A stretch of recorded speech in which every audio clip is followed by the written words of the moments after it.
All right, we're continuing day 24 of falling in love with Eretz Israel and the power of that special place.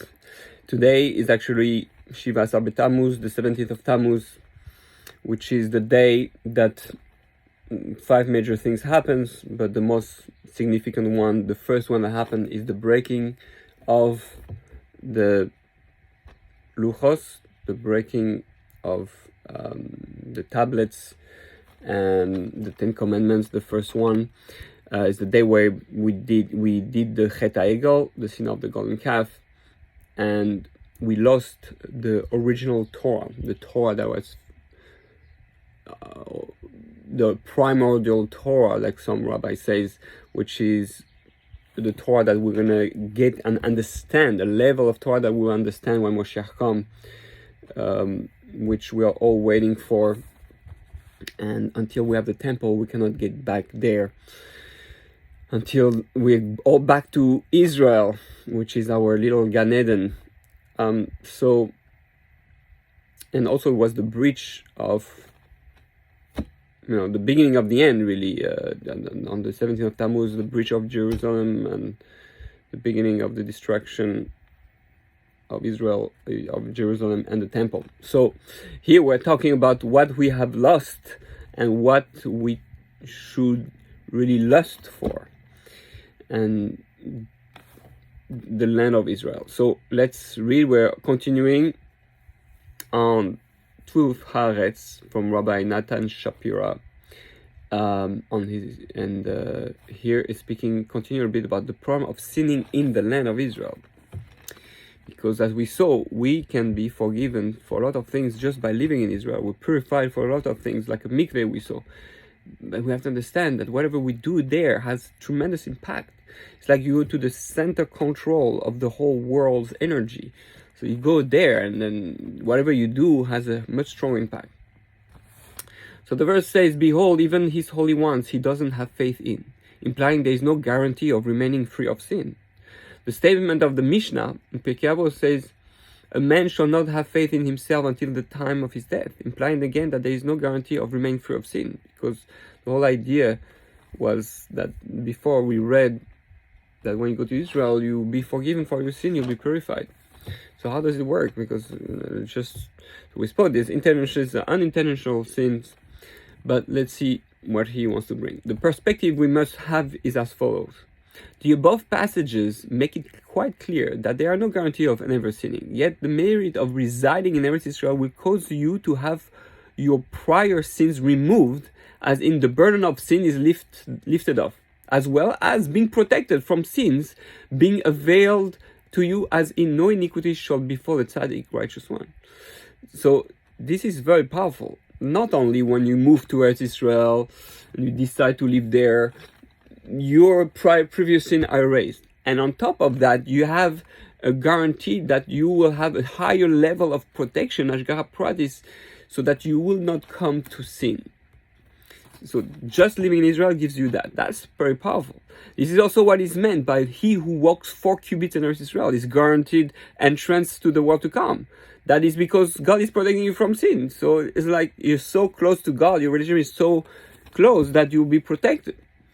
This doesn't preclude the situation of one who lusts after sins, for he will find it. Obviously, someone who is not trying to work on himself, not trying to be close to God, and just running, like an animal, doing all these temptations, then doesn't work. We're talking about someone who is trying to be close to God and working on himself.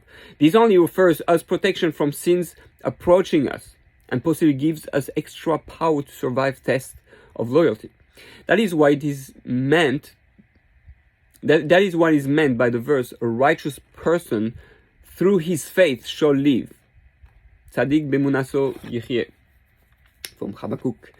The first letters of those words spell tzvi, tzadik, so tzadi, bemunato, be, ubeit, and yichye, yud, tzvi, which means deer.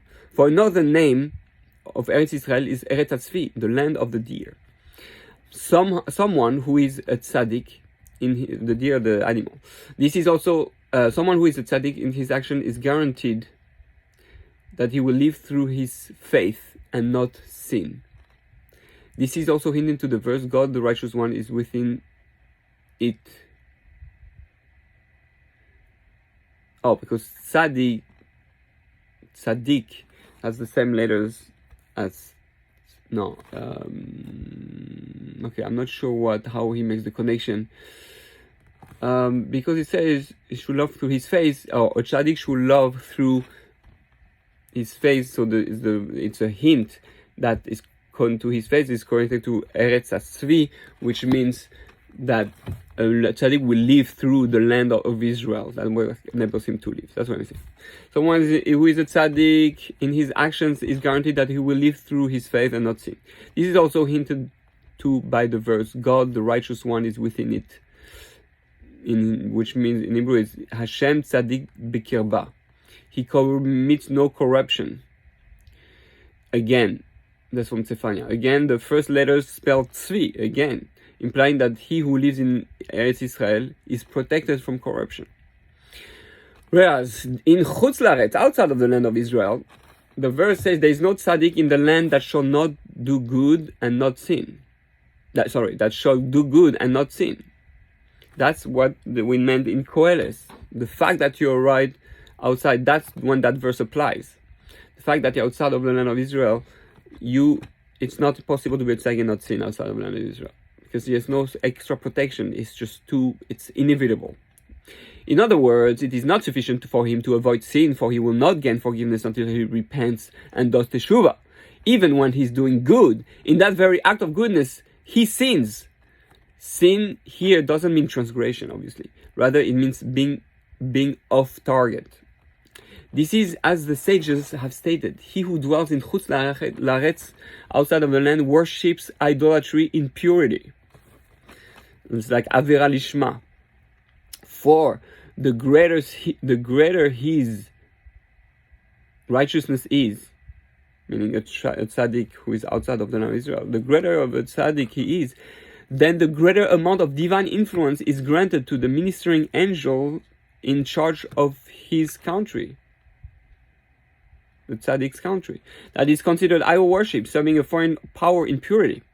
Eventually he will have experienced suffering in order to rectify that. So he lives outside of the land of Israel.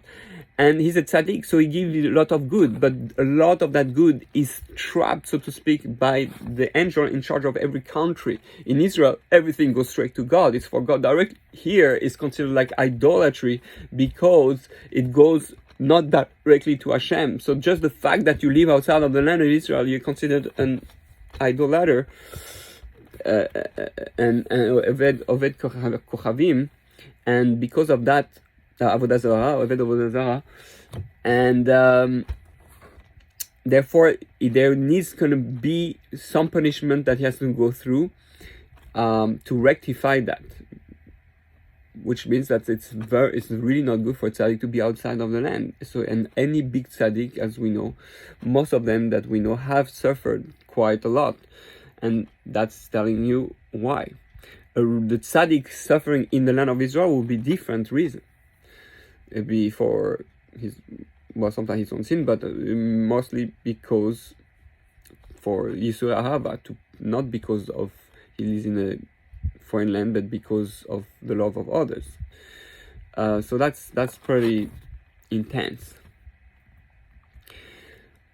Rav Moshe Cordovero, the Ramak, writes the following: anyone who lives in Eretz Israel is considered a tzaddik, even if it doesn't seem to be so. Incredible. Look at that. You think, oh yeah, today the Chilonim, people who live in Israel and they're not so religious. Anyone who lives in Eretz Israel, says the Ramak, the one who wrote Tomer Dvorah and Pardes Rimonim, and one of the biggest Kabbalists of all time, says anyone who lives in Eretz Israel is considered a tzaddik, even if it doesn't seem to be so. For if he weren't a tzaddik, then the land would spit him out, as is written, and the land shall spit out its inhabitants. Therefore, regarding even those who act as evildoers, even the Roshaim, even what people would say, oh, the Chilonim, these, the modern, the whatever, if they aren't spat out of the land that God calls him a tzaddik. This is incredible statement. Powerful. Only the Ramak can say something like that. I think I heard it also from the Rav Kook and a few others, but maybe the Arizal. But it's fascinating that right, the land would not have keep you there. So if you're there, if you live there, you move there, and you're able to stay there, you are tzaddik. So that means that everyone you see, every Jew you see there, there's something unique about him that is recognized, that enters into the realm of righteousness. Otherwise, it's going to be spit out at some point of the land. So that's powerful. So it makes it helps you do and don't judge a book by its cover. Most people who are not religious, they're not religious because they were never educated properly with their loving Judaism. They were looked down from religious people, or had a negative experience of their Judaism or religious people.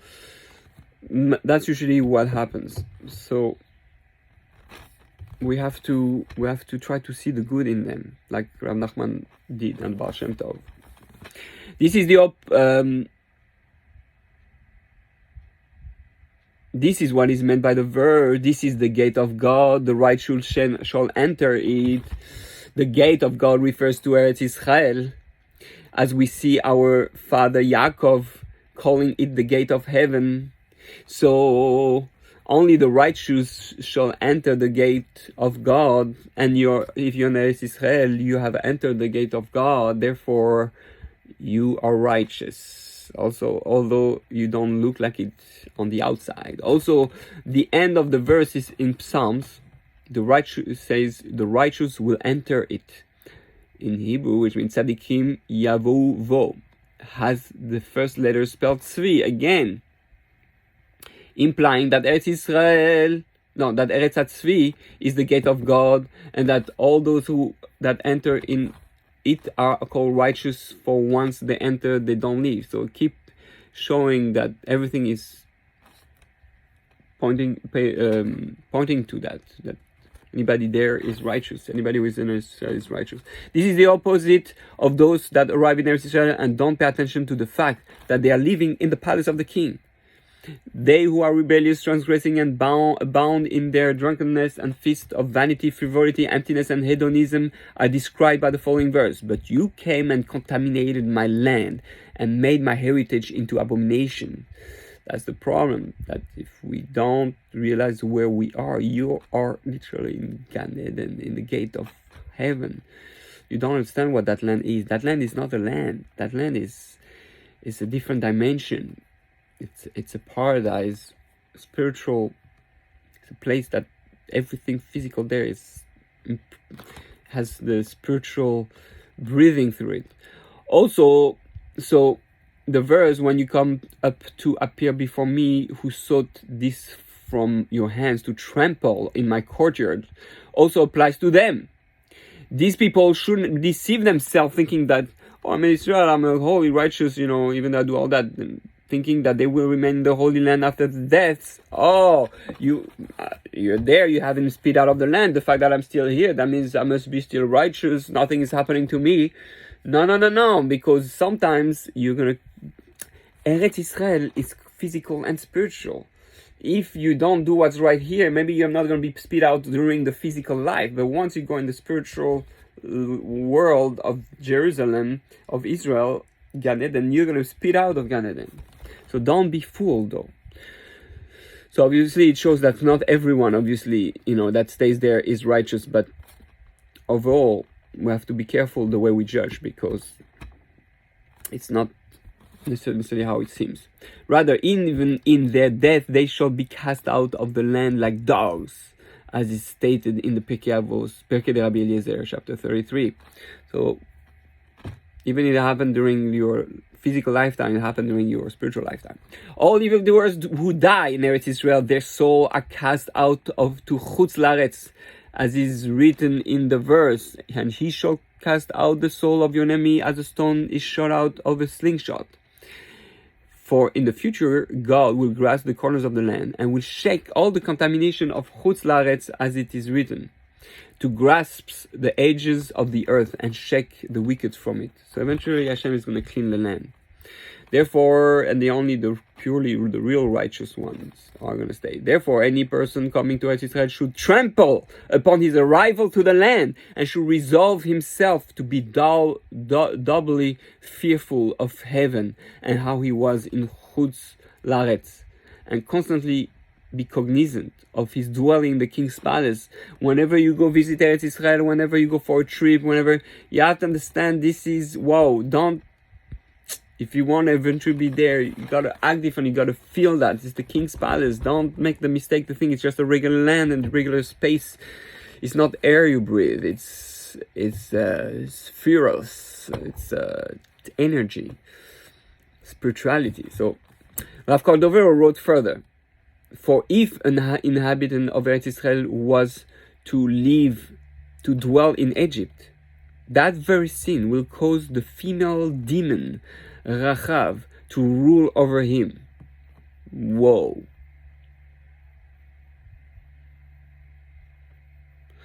That's how dangerous it is. You can go into Egypt and you can have those demons control you.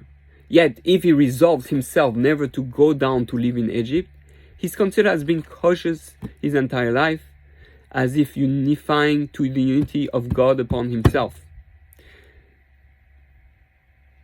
So if he's really clear, it's like really what you really want to be in Eretz Israel, like Rav Kook said, if you really desire to be in Eretz Israel, that's what you crave, that's what you long, you don't want to be in an outside land, then you're considered as if you're actually living in Eretz Israel.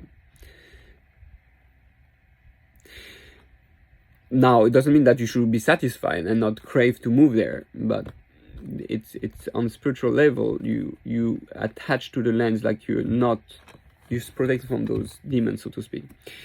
I mean, the Rambam lived in Egypt, right? So we have to understand, Rambam was not controlled by the demon. So they had no choice at the time. As was said before, a righteous person through his faith shall live. Tzadik b'emunato yichyeh, the first letters of those who spelled Tzvi. Of those words spelled Tzvi. That implies that by means of his living in the Eretz HaTzvi, he lives his entire life with holy faithfulness, which is the unity of the Malchus, which is called the land, together with Tiferes, which is called Israel. So he's uniting, even if he's not in Israel, he's just connecting Tiferes with Malchus, the two spheres, the land with the place of faithfulness, the land of Israel, and therefore he's protected by his faith, by his connection to Eretz Israel. So, to be continued, and fascinating. So, have a beautiful day, and may the 3 weeks give you strength to fall into the love of Israel and to rectify the sin of the Meraglim, the spies, and God willing, we will have a Tisha B'Av of happiness this year. Bezat Hashem.